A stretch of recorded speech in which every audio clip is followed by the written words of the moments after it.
Welcome to the Creative Penn podcast. I'm Joanna Penn, thriller author and creative entrepreneur, bringing you interviews, inspiration and information on writing, publishing options and marketing ideas for your book. You can find the episode show notes, your free author blueprint and lots more information at thecreativepenn.com, and that's Penn with a double N. And here's the show. Hello creatives, I'm Joanna Penn and this is episode number 748 of the podcast, and it is Saturday the 27th of April 2024 as I record this. In today's show, I'm talking to Dan Blank about human-centered book marketing.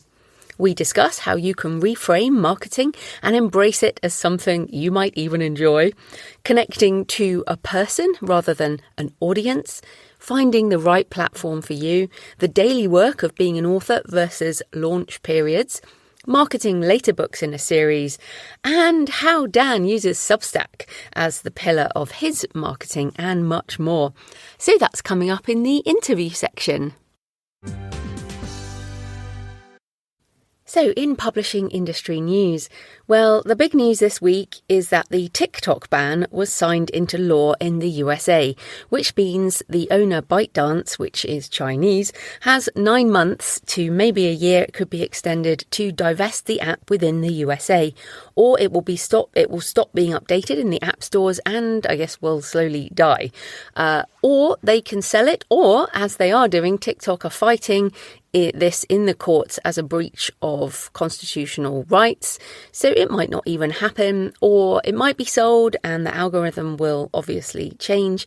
But there are changes ahead. Regardless of what happens, changes are coming, as reported in The Verge, which as ever I'll link to in the show notes, but also lots of other places have been reporting on this. So of course this is in the USA, but if that happens, I'm sure here in the UK and a lot of other countries are thinking about it. India already banned TikTok, so there are changes afoot. But this is true of everything. You know from listening to this show, changes are always happening. Nothing stays the same for very long. So whatever platform you choose, and Dan and I talk about some other ones in today's episode, make sure you are always driving people to your email list and back that email list up. And in fact, even as Dan talks about using Substack, he backs up that email list. So if things change at Substack, you can move elsewhere. It is so important not to be dependent on these third-party tools because things will change. And in fact, the longer you are in this industry, the more you know that things are going to change. So yeah, I just wanted to mention that. But I don't think if you're doing incredibly well on TikTok, then by all means, carry on. Just make sure you are getting your customer details so that you can pivot as you need to. And even if TikTok doesn't change, an author's sales don't just go up and to the right forever. Waves of change that impacts sales, and taste change and books change. And so yeah, just make sure you can always reach your audience. Also this week, doing the rounds, is an article from Elle Griffin titled "No One Buys Books." And if you are at all on social media, you would have seen this going around. Now, Elle has been on this show before talking about using Substack and releasing books in different ways. And this article really blew up. She recapped aspects of the 2022 Department of Justice case against Penguin Random House, which prevented them from buying Simon & Schuster, which eventually sold to a venture capital company. And lots of things came out as part of the testimony that we all talked about at the time. There were loads and loads of things going around because some of these CEOs said things that had never been said out loud before, at least in public. Now, Elle includes aspects of that in her article. For example, like the outliers, only the outliers sell more than 100,000 copies, that big advances go to celebrities or those with big platforms. She quotes Marcus Dole, CEO of Penguin Random House, who said the top 4% of titles drive 60% of profitability, and around half the books we publish make a profit of some kind. Obviously meaning around half do not make a profit. Plus, it's all about the backlist, how Amazon is the biggest threat to the industry, and how authors are becoming more independent. So I read it, and It takes aspects that came out during that case and talks about it. But lots of people got mad. A lot of people wrote commentary about her piece. A lot of comments. I mean, super discussions there. People with their different attitudes. I've seen things in different Facebook groups. So yeah, if you come across that, I thought I'd just share a few of the responses. Kathleen Schmidt at Publishing Confidential, which I think is, obviously she is traditional publishing, but she writes some really good stuff. She wrote, "Please stop bashing book publishing," saying that Elle's piece was misinformed and missing a lot of context. She goes into what publishers do for authors and says most publishing staff work hard every day with the resources they have. Sometimes those resources are the bare minimum, which is an ongoing problem in the industry. While it is true that the amount of marketing and publicity publishers invest in books varies, it is also true that authors must be active participants in their book promotion. That will not change because the most effective way for authors to reach readers is through building their audience. So it was kind of funny because on one hand she was saying all this stuff about what publishers do, but then she also saying you still have to do marketing, which of course is what a lot of the complaints from authors is about. Jane Friedman commented on the hot sheet saying, "Here's what's undeniably true. Most books don't sell in significant numbers. Many books don't earn out their advance. The majority of authors, at least early in their careers, cannot survive on book advances or book sales alone. This has been the case throughout history. Big publishers pay high advances to celebrities, politicians, etc. Publishers do not adequately support the titles they publish with marketing and promotion. And authors and smaller publishers have been gaining in market share since at least 2010. This is a good thing, and it is partly due to Amazon, ebooks and print-on-demand technology. But big publishers aren't going anywhere, and they're starting to partner in new ways with authors, self-publishing authors especially, and they remain powerful in the market. But in fact, book sales look healthier now than they did 5 years ago. There's certainly a conversation to be had about publishing's business model and how Big Five publishers must adapt or how the industry must evolve. And that was in hotsheetpub.com, which is Jane's paid newsletter, which is great. Seth Godin also wrote about it. He said, "Books sell, but book doesn't. The odds of a particular book selling a lot of copies are close to zero." And he includes a whole load of charts and maths and other things and concludes, "Books matter. Making them is a combination of craft and insight. Publishing them is a generous act of faith. Adding to the corpus of shared knowledge is important. Books change the culture when people act on them, even if they don't sell many copies. And sometimes the backlist surprises the accountants. But the economics of new books have nothing to do with any of these benefits. Scarcity made the book publishing world work as a business, and scarcity is gone. Write a book because you can, and because it might make a difference. But don't listen to your publisher's suggestions simply to sell more copies. You probably won't." So I think there's so many interesting things that come up, and of course everyone has their perspective. I like Seth's perspective because he's written a lot of books. He's also been a publisher. He's done all kinds of interesting projects with books. He is a book guy. So my opinion on this is I love books. I read books every day.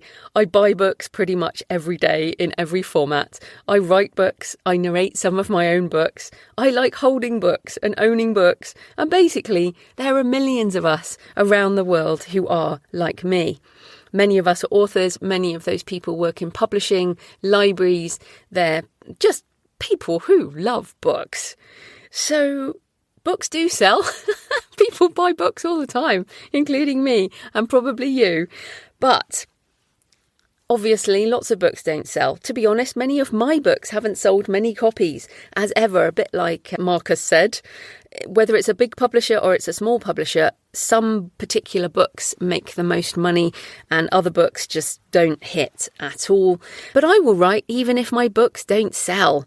And I just want to keep creating. And part of doing this podcast and having my patrons and all of that is so that I can keep creating. these statistics in the media are not going to stop me. The rise of AI won't stop me. I think probably only the grave will stop me. So if you read the negativity, if you feel the vibes online, do not let the negativity get you down, creatives. The answer to any kind of news-related misery is just go create and spend your time in the joy of writing and creating new things in the world. And we can all figure out the publishing and the marketing later on. And I know this show is about author business, but it is primarily about books. And writing, because that's what we love. So, like, literally, I couldn't care less about all of this storm and stress and all this stuff that is just raging around. We just have to cut it all out, sit down or stand up or go for a walk or whatever, and do what we love to do, which is create. So I hope that helps, as you've probably seen all of this going around. There are pros and cons of everything. We all have to decide for ourselves. But at the end, it just comes down to being people who are creative and want to write. And we cannot let any of this stop us.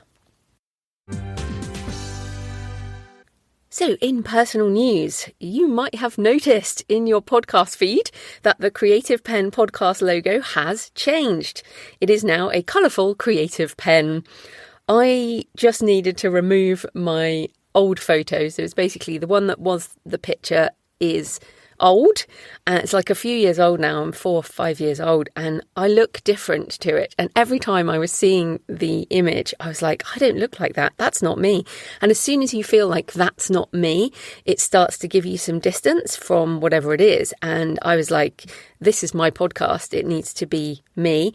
I did have some new photos, but I was just like, do you know what? I think I'm going to go with an icon again, and this is the icon that's actually on the new author blueprint as well. Of course, the logo has changed multiple times. If you have been listening a long time, when I started it in 2009, there wasn't even a logo. Like, we just had an RSS feed. And then over time, I've changed pictures. There's been several pictures of me. There's been several times it's been the logo. The logo has slightly changed. The branding has changed. So yeah, I mean, the podcast has been going 15 years now, and things will no doubt change if I go on for another 15 years. I'm not promising it, but this is the latest iteration. So if you were wondering, that's the reason why. We all need to reinvent ourselves. So yeah, I mean, the show's the same. I may also change the theme tune. And I did propose this in my Patreon, and people were like, no, I love the theme tune. But I'll tell you why. I don't necessarily want to. I may not. But this is why. It's quite instructive around how things change, actually. So back in 2009, when I started the show, I used a Creative Commons piece of music from Kevin MacLeod at a site called Incompetech.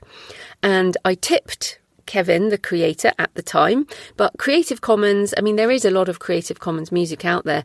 But also back then I was bootstrapping,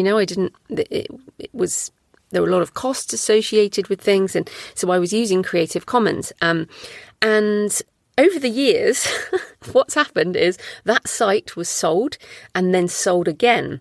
And the latest owner has an automated intellectual property notice on YouTube. So every time this goes out on YouTube, I get a kind of breach of copyright notice for the music. And every time I have to challenge it, and every time they release it. So it is not in breach. It has evidential it is evidentially fine, but this happens every single week. So it will happen with this one. It just happens every week, and it is automated. They can't seem to turn it off. I have asked. So if I change my music and get a proper license for mass media, that will stop happening. So if the theme tune changes, that is why.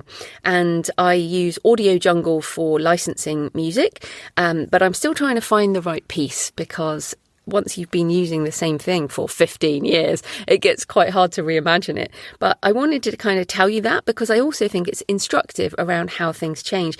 I mean, another good example is, of course, Twitter, which became X under Elon Musk. And we all know how that has changed. I'm back on it now. I'm treating it as a brand new site. I'm trying not to think about it as how it used to be, but as how it is now. And maybe TikTok will be the same. Maybe someone will buy TikTok. I don't think it will be Elon Musk. I think he's got enough to concern himself with X, but you never know. But yes, so this is what happens when IP is bought and bought again. And of course, this happens with authors' works. Some publishers are bought or they sell themselves and other companies buy it and the IP moves. This is what happens. So it is worth thinking about. Things do not stay the same. So that's happening.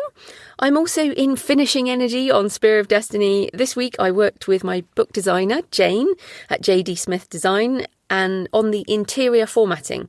So the special edition and also the covers and all of that. So the special edition will have silver foil on the flyleaf cover and also the interior cover, as well as colour photos from my book research and a black ribbon and head and tail bands and heavier paper and silken finish. And I've ordered the proof, so that is happening. But of course, it's a custom print with Book Vault. So it's hopefully I'll get it in the next week or so.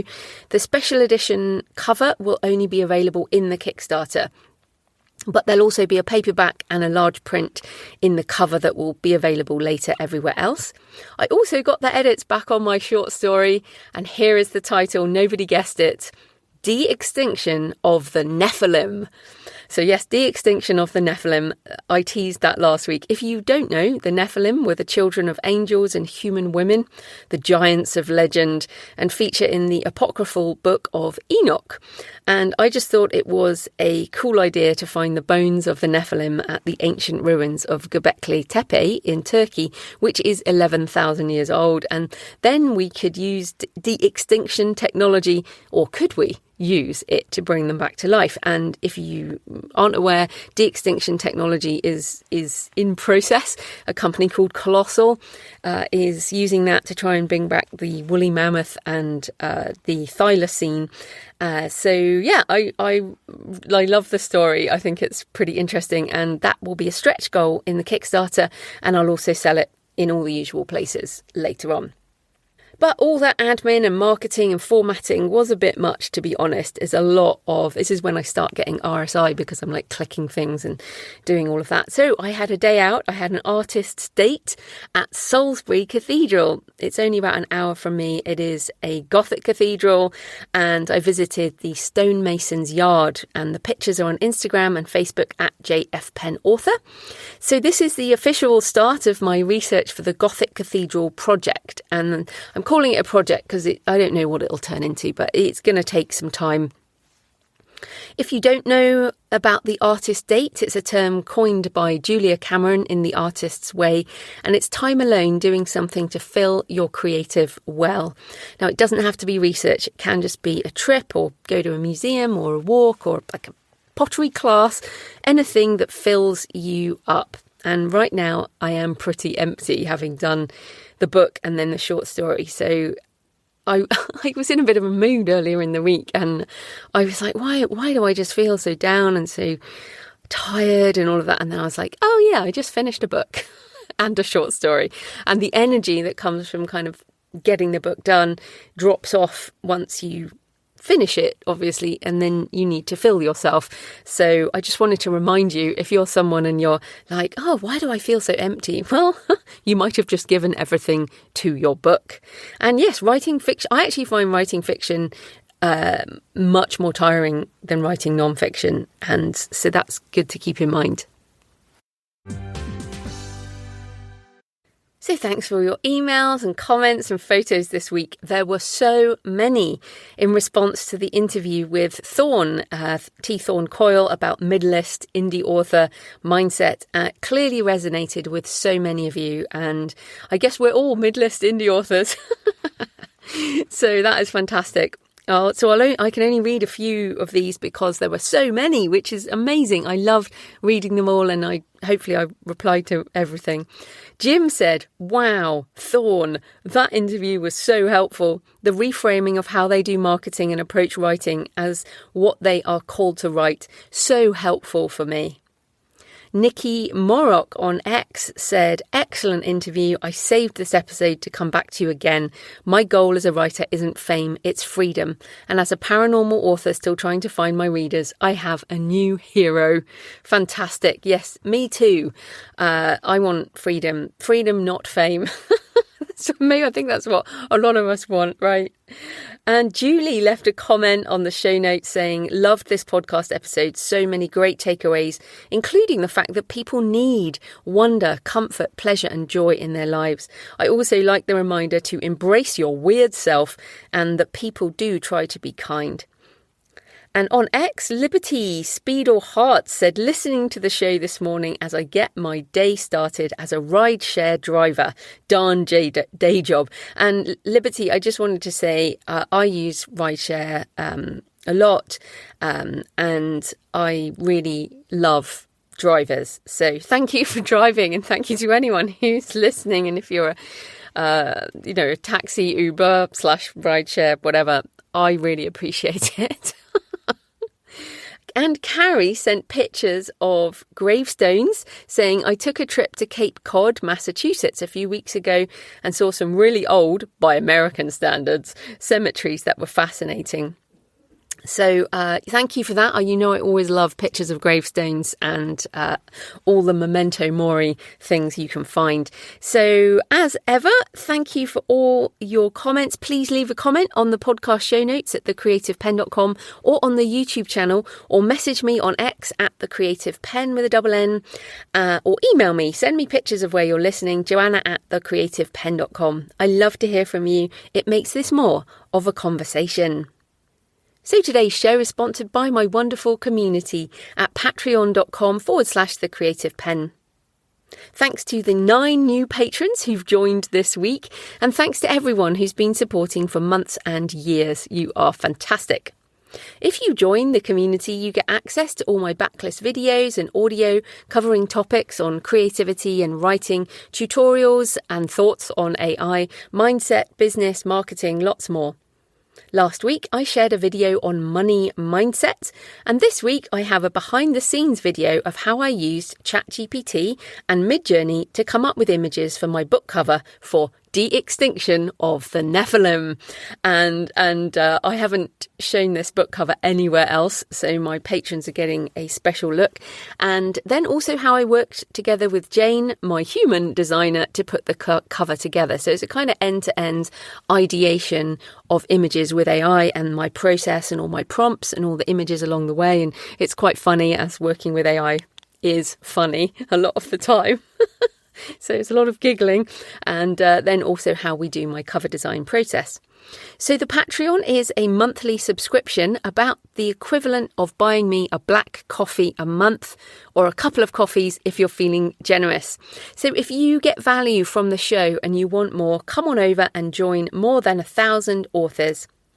Thanks to everyone as ever, and join us at patreon.com, patreon.com/thecreativepenn. Right, let's get into the interview. Dan Blank helps authors develop a human-centered approach to marketing through his book, Be the Gateway, a practical guide to sharing your creative work and engaging an audience, as well as his podcast, The Creative Shift, and his coaching and consultancy services at wegrowmedia.com. So welcome back to the show, Dan. Thank you for having me back. It's always such a pleasure. Yes. Now, you were last on the show in 2017, which is, it's kind of a long, long time ago now. So some people might not have heard about you. So tell us a bit more about you and your background in publishing, and also what your business looks like now. Yeah, thank you. So I work with writers every day. This is the full-time work I've done since around 2010. And everything I focus on is really around the idea of author platform, author branding, author marketing, book launches. And for me, I've really come to embrace this idea of what I call human-centered marketing, which is, to me, helping writers get past some of the biggest things that stop them, which is self-censorship in terms of not knowing how to share, not knowing how to feel good about marketing, not really understanding all these core aspects of what it means to embrace the idea of being a writer, of feeling good about sharing, of knowing how to use marketing and launch tactics in a way that are very effective, but also make you feel good about the idea of sharing your work, as opposed to how a lot of writers feel about it, which is they kind of put it off and they say, well, I'm going to put my marketing hat on this specific date. Then I'm taking my marketing hat off as quickly as I can. Mm. So I've done this since 2010 full time. I work with writers every single day. Of course, I've had a blog and newsletter since before that time. I'm going on 19 years of a weekly email newsletter. I'm sure we'll talk about I'm on Substack now, and I really appreciate that venue. And like you, I've been out there for just years and years in social media and author events, just connecting with writers and readers and embracing all of the cool, weird ways that we get to share what we do. Yeah, well, a few things there. Actually, I think you and I met on Twitter as it was back Isn't then, that right? funny? Yeah. Yes. And it's funny because I, like many people, I kind of wound down my usage last year and I've actually now got back on. I'm pretending it's a completely different platform. So I am now on X at the Creative Penn, which was my old handle on the old system of Twitter. But I was thinking about this and I was actually on X and I saw this thread by an author and it said, I hate marketing. I never want to do it. It's scammy and sucky and only for people with no morals and no ethics. And it's awful. And I don't want to push my book at anyone. And I was reading this going, okay, then that's really interesting. But you use the words feel good about sharing. So how can authors reframe this? Any kind of negativity they feel about this? How can we get to the point of feeling good about this? I'm 51 years old. And what I love about being the age that I am is that I very much grew up and remember the era before the internet being everything. So I used to manage a bookstore cafe. I grew up as an artist. My wife is an incredible artist. Most of my friends over the years have been performers and creators of some sort or another.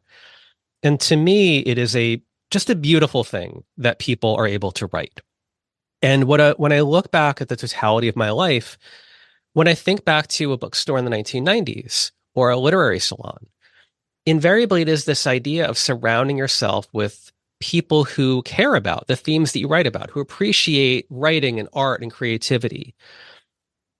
Sharing is not a negative thing. The idea of you having written and you showing up and knowing how to talk to people about this, feeling proud about it in some normal way, Mm. of feeling that you are moving within circles of people who care about creative work, who care about what you create and what other people create, and vice versa. That is something that I feel is very natural. It's a natural part of the creative process. One thing I often will say and think about is what we create is complete when it reaches another person. That if you write a book, half of it is, of course, your life experience, the craft, everything you put into that story. But if I read that book, I'm reading it from a very specific standpoint of my own needs, of my own fears, of my own life experience, of how I interpret these characters in these situations, how I see myself in the story, how a certain character reminds me of my grandfather, things that you could never imagine. And through those two things coming together is the magic of art. That's something that is almost co-created in a way. And that's inherently about that work being shared. And to me, when we look at it through a lens like this, sharing your work becomes a very natural part of creating it. Not that you are interrupting, not that you're walking into a room of people and saying, everyone stop, I've got a book and you've got some glowing sign. But the idea that you might walk into that same room and talk with people and say, well, I'm working on a new chapter for my book. And you talk about the themes and people are like, really? You've experienced this certainly a million times throughout your life. And I think that's something that a lot of people, they write privately. It is a private part of their life, separate from their role in their family, separate from their job. So it's harder for them to think about sharing it in a natural way because it starts isolated and people define them as everything else first.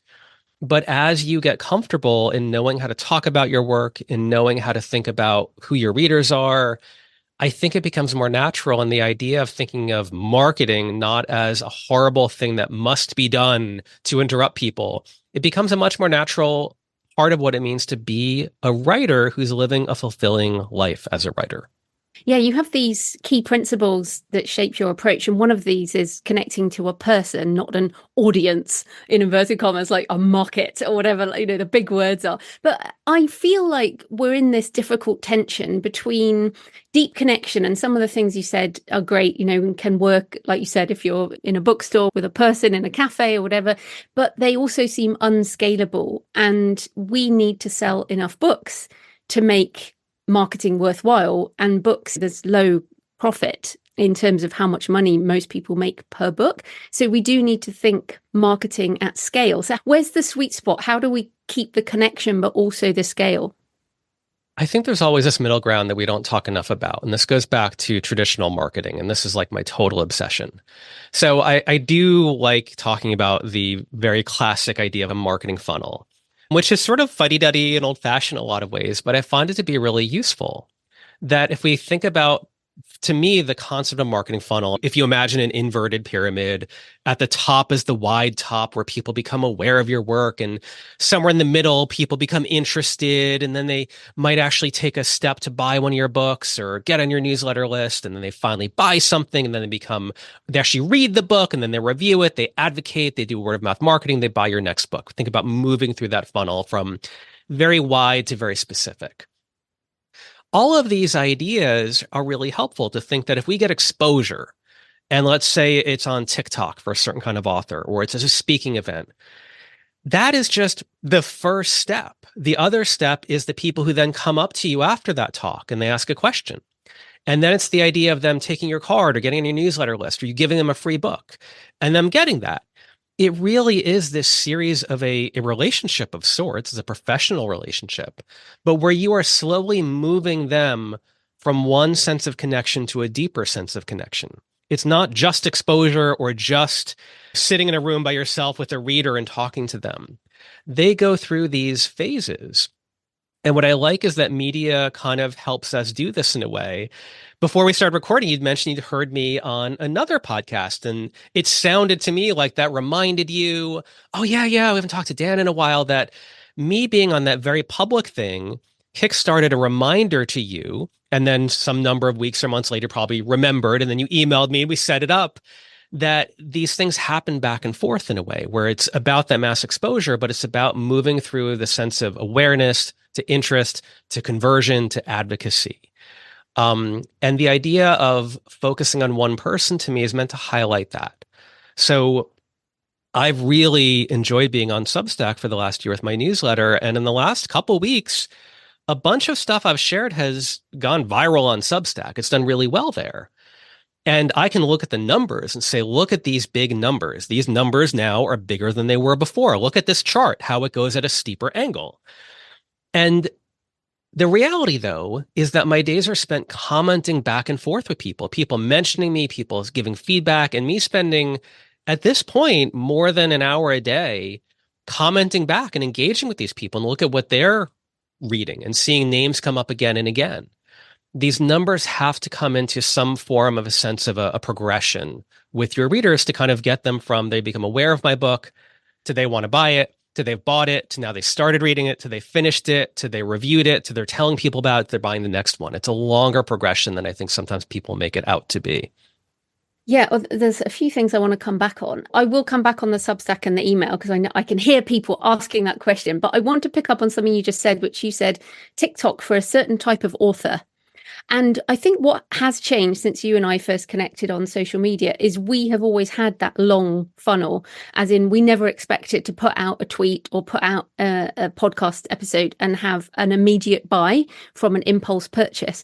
And what has changed, and I'm seeing this direct to my Shopify store, although I use Meta ads, is that TikTok Shop and people are buying directly from one single social video or social mention or whatever. And that really has changed. So can you just be more specific about what you mean by a certain type of author for TikTok? Because I feel like TikTok right now, as we record this in the sort of first half of 2024, is people still think it's a magic bullet, like all the other magic bullets that have come and gone. So yeah, what did you mean by that? And how can authors decide what platforms are best for them? I mean, that's the funny thing where TikTok is and can be a magic bullet for some people at some times. I mean, a few months ago, I did a case study on author Brianne Randall, who had been sharing honestly, a very similar kind of video again and again on TikTok. And she went viral and she just kept using the same kind of formula for her debut novel. And I think she had 10,000 pre-orders because of that. It was very similar to what you said, where they heard her message and they pre-ordered the book. They heard her message, they pre-ordered the book. And the work for her is to get people to now read that book, to get people to like that book, to get them interested in her next book, to keep them engaged. And that, again, is when I think of the idea of marketing or what it means to be public as an author, of that's the daily work, where there was that magic bullet quality of TikTok for Brienne in that year and this year probably as well. But then what she does with it to do what you're doing, which is you're building this absolute career and business model behind it. That I think is a part of the work of understanding that. So when a writer thinks about what channel is effective for me, they're doing a couple things. Some are they're looking objectively at the business of how this works. Like I know plenty of writers who are like, I'm going to get on Instagram.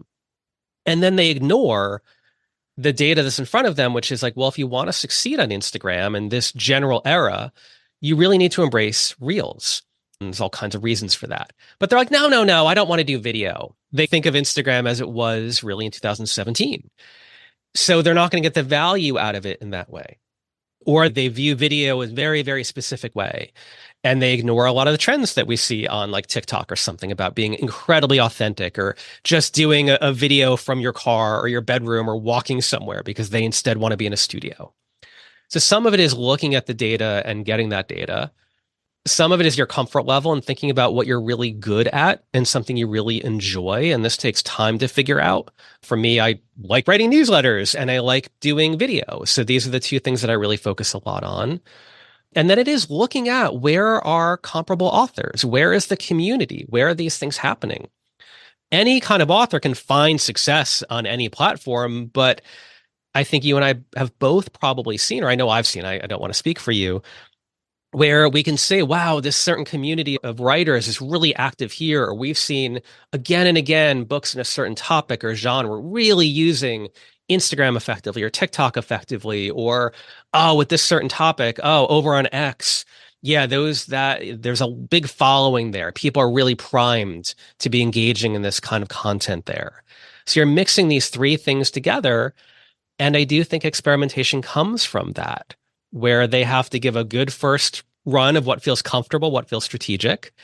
And what a lot of people do is they pick a primary channel and then they also kind of share that content elsewhere as like a backup, where we see someone who posts on TikTok, but then they also put it on Instagram Reels. And then through Instagram Reels, it also gets put on a Facebook Reel. I saw that from an author yesterday where I saw her recent post through a Facebook Reel that was really an Instagram Reel, which is really referencing her original TikTok post.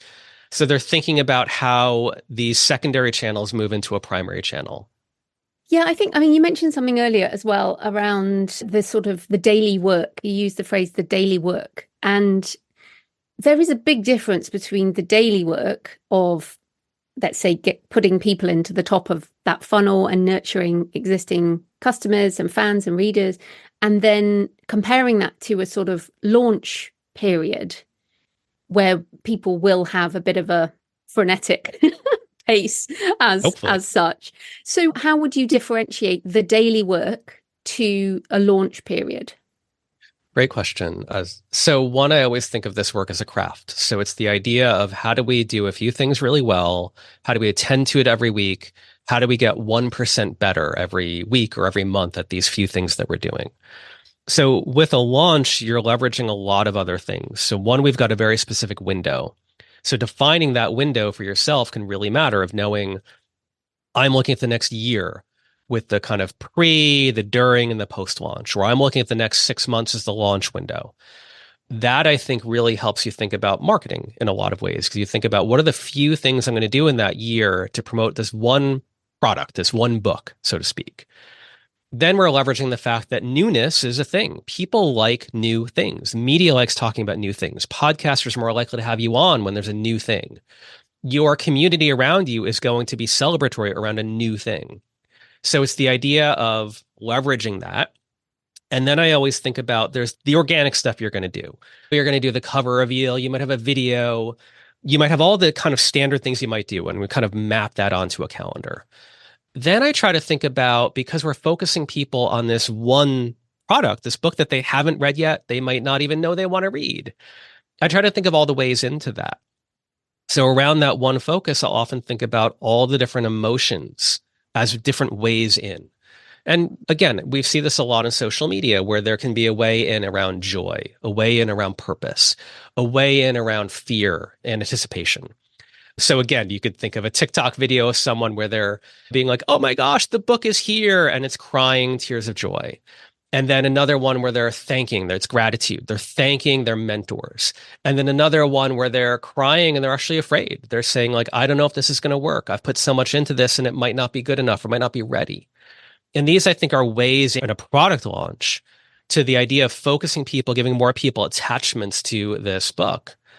And then likewise, it's the idea of calling in every favor that you have. If you have a community, if you have first, second, third degree connections, when you think about where you hope this book might be talked about, whether it's a book club, a podcast, a reading group, a certain influencer on TikTok, of really trying to call in every favor and think about what do they need? How does this book coming out align with what they love talking about, what we think their schedule is, what we can kind of make that offer? Or likewise, if you're pitching an essay somewhere, something you want to get published. So to me, it's much more focused on that window and focusing people in a lot of different ways into a very specific action, which is to know about this book, buy this book, read this book, love this book, ideally. Yeah, and as you were talking about that author earlier on TikTok, the sort of debut novel and calling in favors and things like this. I mean, I'm obviously in a more mature phase of my author career and I write across so many genres. And I know some people listening are the same. There are books where we can call in favors. And then there are the regular releases where it's like you can't keep asking for things because you do more releases or you do a different type of genre or you do whatever you do. And so I'm thinking about a launch at the moment. I've got a book coming up, Spear of Destiny. It's book 13 in my Arcane thriller series. So Yay. A book 13 is kind of like an interesting sell. Normally we would promote book 1, but this is a Kickstarter for a special edition. So the launch is 21 days. And I really trying to come up with lots of ideas around promotional things. So if people listening are similar to me and they're trying to promote later books in a series, what are your thoughts on that? Because obviously we've got our email list. We're going to email our list. We're going to share to our normal social media things. But for these later books in fiction series, any thoughts on that? Yeah. So something I think a lot about is like one exercise we do with writers, we create like audience personas. So what's neat is this creates a very unique persona of the longtime person who is very aware of your books, or they haven't started in this series, or they know about the series. It creates a different set because what we're trying to figure out is what are their goals and their needs? What are the things that really resonate? Because some of these people, it might be a different narrative. You might be marketing it in a way which is people supporting you and what you represent. And that's helping to sell the book. A 13th book is like before I said, I've got 19 years of sending a weekly newsletter. And some of that is the idea of like, there's other narratives going on there. To someone who's never heard of me before, knowing that they missed 1,000 issues is kind of meaningless. So what does that mean? It means like, oh, well, maybe this is, we're supporting this author in some way, or maybe you're having to do more work of saying, this book is a perfect way in. If you've fallen off with the series, if you whatever, here's how I'm going to catch you up with that. Or here's, like you've probably seen many times before, here's the bonus that we're doing that catches you up with this. You've got to think about, or you can think about the unique challenge and things you can leverage if that type of reader or that kind of book launch has challenges in a way of like, well, they've missed the first 12 or they've heard about this time and time again. How do we make it interesting? So we're thinking of it that way. And then we can always think about all the people who've not yet heard of your books. That's something I think about a lot, which is someone could have 1 million followers, and yet most of the world population has no idea who they are. They've never heard of these books. So we Mm. think about where are the places you've not been before, or what is a unique way in. If you're coming back on a podcast or coming back to someone with something, it's like, what is a unique angle? If they can't do another promotion for my book the way that I'd like them to do, what could I pitch them that is collaborative or pulls in different authors? So we see this a lot with like author events where it's a very common thing now, but it's not just come to my author talk. It's we're doing an event and the topic is this topic and it's me in conversation with so and so. Now, yes, we're coming together because I'm launching my book. That's like the Kickstarter, but you're going to see an incredible discussion on a topic that does relate to my book with me and another prominent author. So they're learning to take this idea of, not everyone knows that you or doesn't know about the book, doesn't want to go to an author reading, but they want to go to an event around this topic and they want to see you and, oh, they're going to see this other person, or they know the other person, they're going to see you. And this is where I think marketing gets interesting because it takes that problem and then we get to say, okay, cool. How do we use this to our advantage? How do we think of completely different ways of getting past people's objections using a more traditional marketing term? Yeah, it's fascinating. I do think one of the things we can do with something like Kickstarter, which is really good, is sort of appealing to the binge buyers. So a lot of what I'm finding now, which is kind of crazy doing ads directly to my Shopify store, is that new readers will buy 12 print books cold. They'll just buy the whole series. Which I find incredible because that's not what we've been taught around book marketing for a long time. We've been taught that funnel approach, but people every day is buying the bundle of 12. So for the Kickstarter, I'm thinking the same thing. It's like there are people who discover a new author and they want to buy the entire backlist. And that means I can offer the bundle of 13 books and in ebook, audio, paperback, etc. And that is a kind of different offering. And again, I guess that's something with marketing is we need to think that the readers are different. So a reader who does ebooks on KU, for example, is different to an audiobook listener, is different to someone who buys special edition hardbacks and all that. Yeah, and I think that what I love about what you're talking about is in some ways the traditional book marketing tried to operate outside of traditional business and marketing strategy. And everything you're talking about aligns much more to leveraging that. This idea of if people are buying bundles, it could be because they want a deal. You've made them a really good offer and they're like, and again, I didn't analyze this for you, but like, well, if I'm spending $20 on one book, but 80 and I'll get 12 books, it's a better deal. Or it's about identity. It could be about their identity. Oh, I want to get into this. And when I buy the whole library, I get an instant identity. Or they want they want their bookshelf to look a certain way, or they want to be a supporter of you. A lot of people on Patreon or Kickstarter, they want to be seen as a bigger supporter. So, oh, you could support me for $12, but my mega ultra supporters will give me $50 for the t-shirt. And there's like an identity thing going on. So I think you're able to use a lot more levers of what motivates people. And as you're really obviously very smartly doing, thinking about different ways of bundling and connecting with people in a variety of ways. Yeah, I find the new ways of book marketing kind of a lot more freeing. I feel like we were, for fiction particularly, I know you do a lot more non-fiction, but for fiction, we were sort of hamstrung, I think, by the dominance of genre fiction in ebook. But now I think we're all realizing we can actually make really good money with print books. And now fiction authors are starting to advertise print again, which especially with I'm sure you know about how the audio royalties have been affected by streaming and all of that. So it feels like we've just discovered ways that traditional publishers have been using forever. And now indie authors are moving into that as well. Well, yeah, and I think we see this like in the music world as well, where everything gets to streaming, but then the individual creator is disempowered because it's all controlled by Spotify and it's all on this mass scale.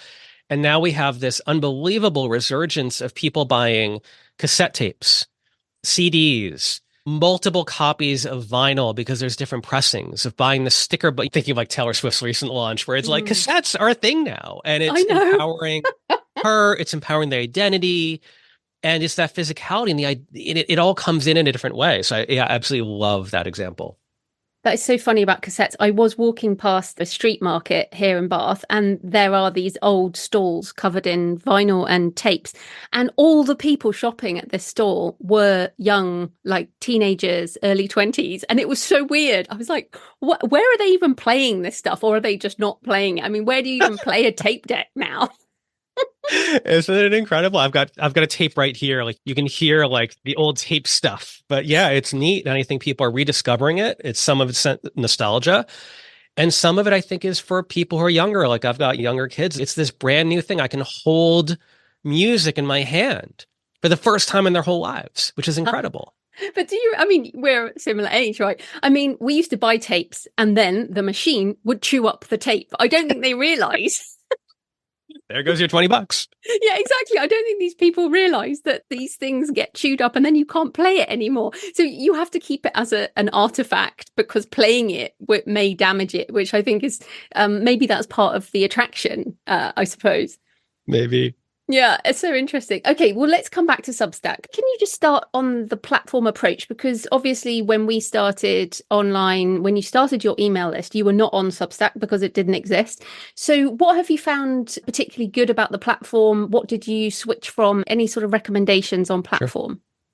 Sure. So, to me, what Substack has solved is what every other email newsletter platform never really approached, never tried to solve, which is fine. All of these platforms are incredible at giving you the technology to create and deploy newsletters. They will send them out, they'll get them delivered. There's good creation tools. They'll manage your list for you. Getting subscribers is where everyone suffers. The idea of then they've got to go and build their platform from scratch. And that's obviously part of the work I help people do. So something that Substack has done is they have good email creation tools like everyone else. But they've really created a network, a community where your newsletter can be discovered. And that's something I was seeing a couple of years ago. I worked with tons of clients on, and then I moved mine over actually almost exactly a year ago when we're recording this. I'm going to do a big post about that. And what the interesting thing for me was seeing how, one, newsletters were growing at a much quicker rate on Substack than I ever saw or ever heard from clients on any other platform.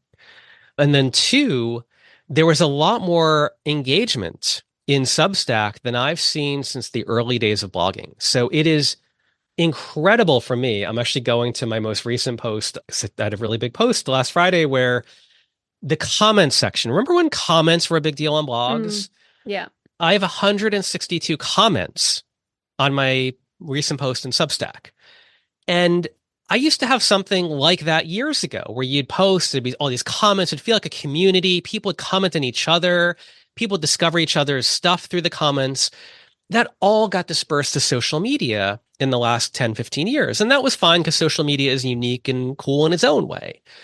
But seeing people connect with more writers, to appreciate long form content, to come together in something that feels smaller and more community driven, it's not unique in general. We have that on Discord or Patreon or these other smaller areas, but what's really nice is that it felt like this is a platform really celebrating the idea of writing and reading as opposed to very short videos.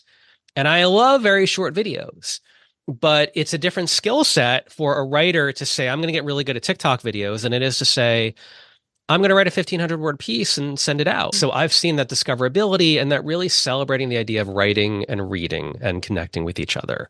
That just totally blew me away. Yeah. So basically, you're committing to writing long form content every week. I mean, like you say, it is like blogging.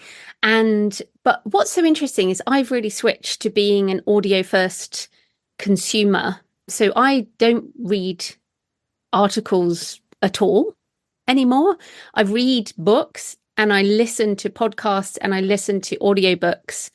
But I do get a lot of emails on Substack, but as a reader, I much prefer audio. Like I want to have it as audio, but that's me. That's my preference. So I think this is the thing, isn't it? Certain people want to read your Substack and certain people want to consume in other ways. So are you trying to reach everyone on every platform or are you just focusing there?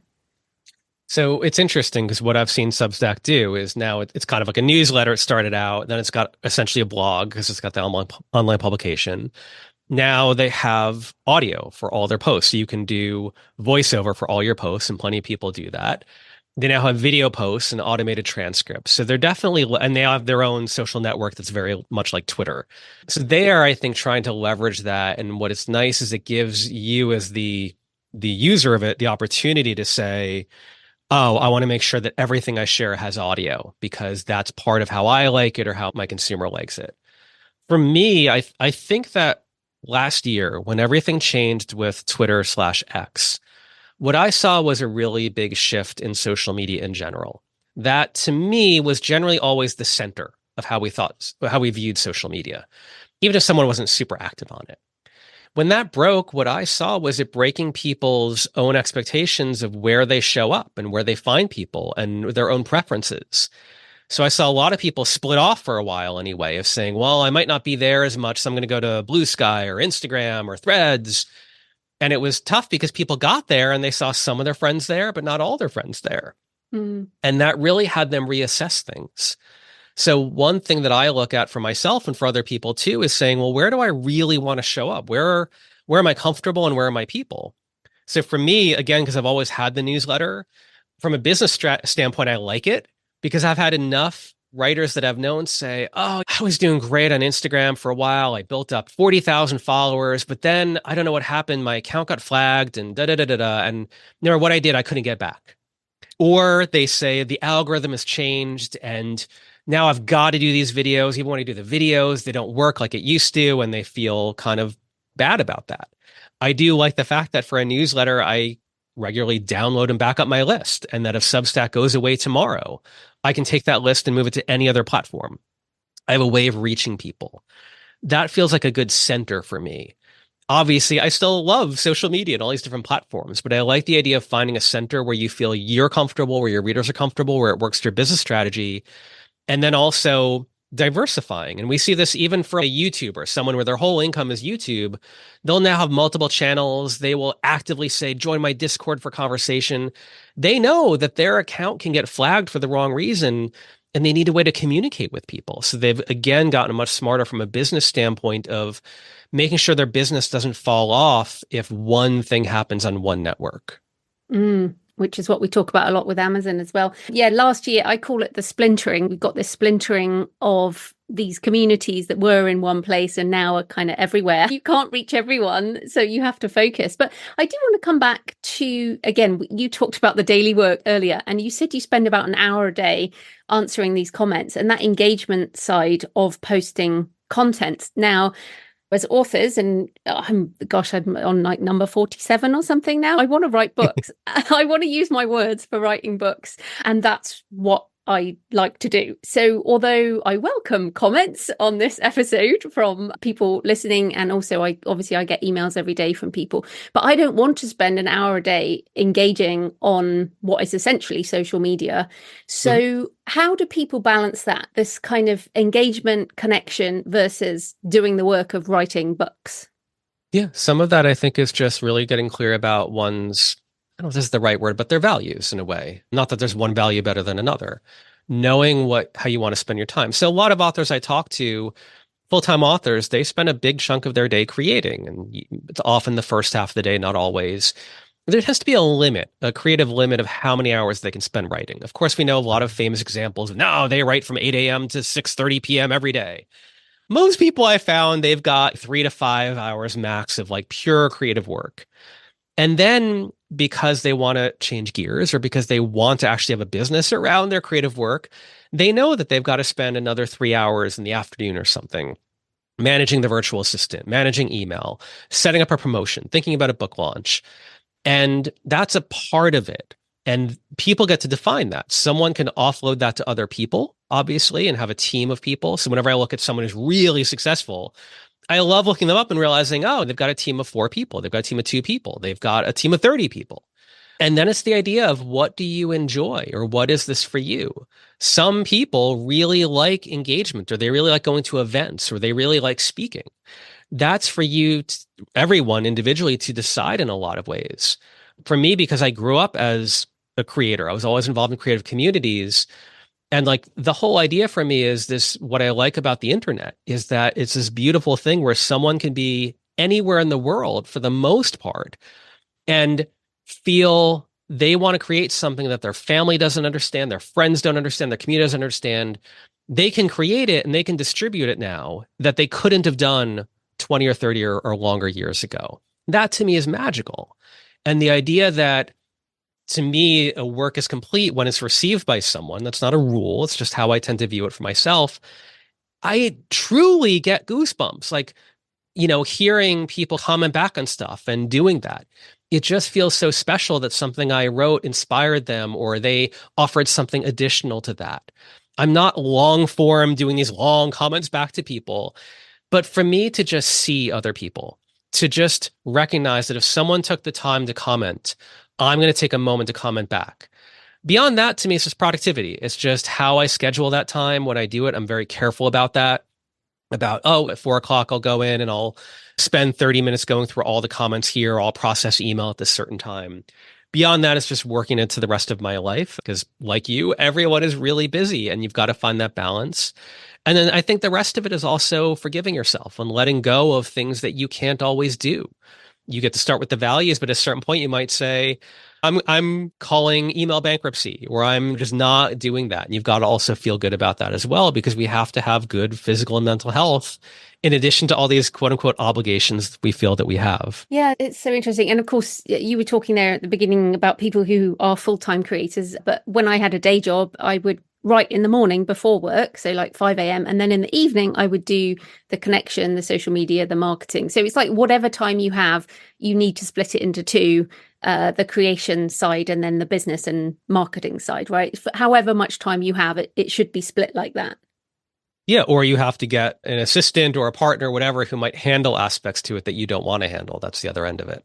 Oh, well, on that then, because again, I've had a lot of people lately, because the self-publishing industry has definitely changed from when you and I met again. And people are saying, oh, it's a lot of work. Can I get someone to do the work for me? Can I get someone else to do the work of publishing and someone else to do the work of marketing? And so I find myself replying more often than not now, maybe look for a traditional publisher.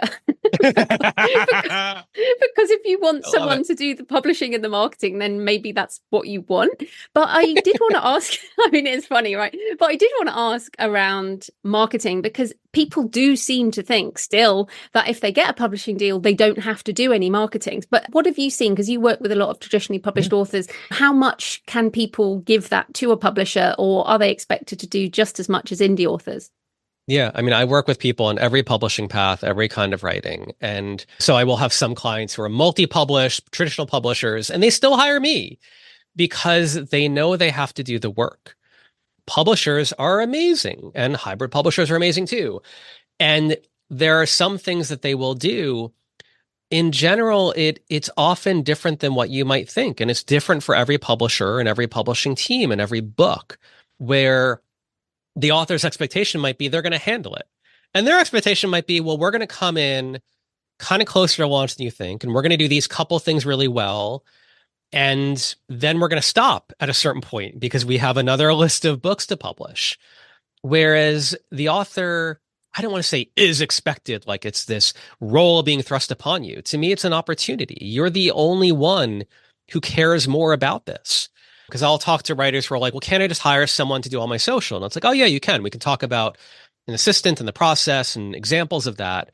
But just know, if you really care about Substack or Instagram or whatever, and you offload that whole process, they're never going to do it as well as you can. Like, you're not going to get the benefit that you see these other authors doing, who are showing up and really not just doing the work, but learning about the work, of caring about that work. So it's this idea of, I think you have to have people have to have very realistic expectations of what can a publisher do and what can you do? And likewise, this is the beauty and sometimes the overwhelming beauty of, we have so many authors are talking about their experiences now on podcasts or case studies. And I've heard this many times where they might have had a good experience with the publicist, but they'd say, yeah, but also like some of the really good in podcasts I was a guest on, I'm the one who pitched. My publicist was good. They got me some stuff, but this whole other range of stuff I got because I found that podcast, I pitched them, and I got on the show. And that is a beauty of the world that we live in. And it's also an opportunity in some ways. And people can pass that up, which is totally fine. But it is there. You're going to do a lot more consistently and a lot better than other people can do for you. And again, that's something you can get really good at or not. And I always think there's a real joy in finding a connection to the reader, a connection to the market. Otherwise, you might feel very jaded by it because you've always kept it at arm's length.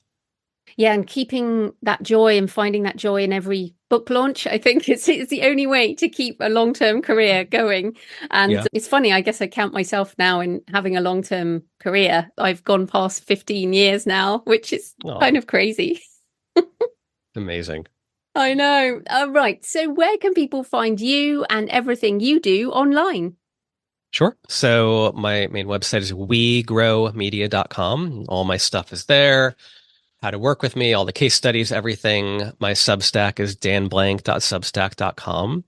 The podcast is The Creative Shift. Just Google that. The Substack is the same name. And then on social media, I'm just at Dan Blank everywhere. Brilliant. Well, thanks so much for your time, Dan. That was great. Thank you so much.